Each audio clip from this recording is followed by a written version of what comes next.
여러분 안녕하십니까? 수요일 밤 여수 MBC 뉴스데스크입니다. 여수 세계 박람회장 내 국제 컨벤션 센터 건립을 둘러싼 논란이 뜨겁습니다.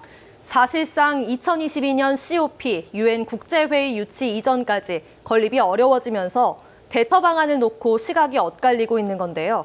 네, 지난해 진통을 빚었던 박람회장 민간 매각과도 연계돼 있는 논의 구조인데요. 직접 속내를 들여다봤습니다.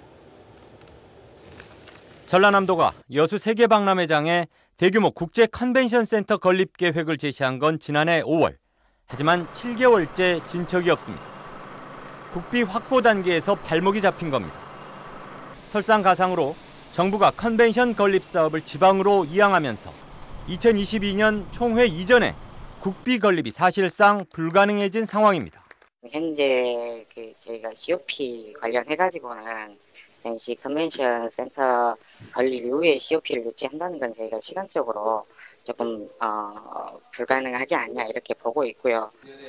여수시가 지난해부터 주장해온 박람회장 매각 카드를 다시 꺼내든 배경입니다. 재정을 투자할 여력도 시간도 없다며 서둘러 민자유치 방안을 찾아야 한다는 겁니다. 재정이 아니면 민자지요.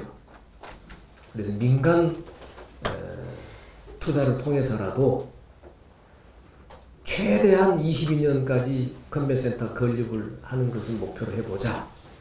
그게 저희 생각입니다. 하지만 이에 대한 반론도 거셉니다. 컨벤션 센터가 COP 유치를 위한 필수 요건은 아닌 만큼 좀 더 장기적인 관점에서 안정적인 건립과 운영 기반을 마련해야 한다는 주장입니다. 재작년 폴란드 카토비체를 비롯해서 여러 도시가 총회를 개최하면서 임시 가건물을 만들어서 했었고요.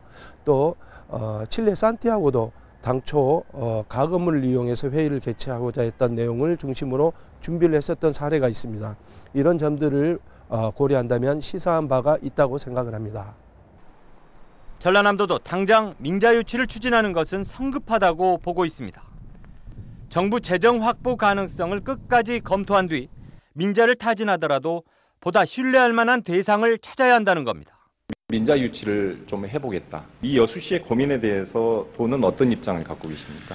과연 PF를 일으킬 만큼 사업성 효과가 있느냐, 그리고 그 사업 자체가 여수 엑스포 정신에 위배되지 않는 시설들이 들어오는지, 이런 부분들이 이제 실무적으로 이제 검토가 필요하다라고 이제 생각하는 부분이고. 이런 가운데 여수광양항만공사의 여수항 해양관광 활성화 용역도 주목을 받고 있습니다. 항만공사가 해당 부지를 남해안 관광벨트의 거점으로 확보한다는 보관인 것으로 전해져 컨벤션 센터의 연계 건립 방안도 거론되고 있습니다. MBC 뉴스 박광수입니다.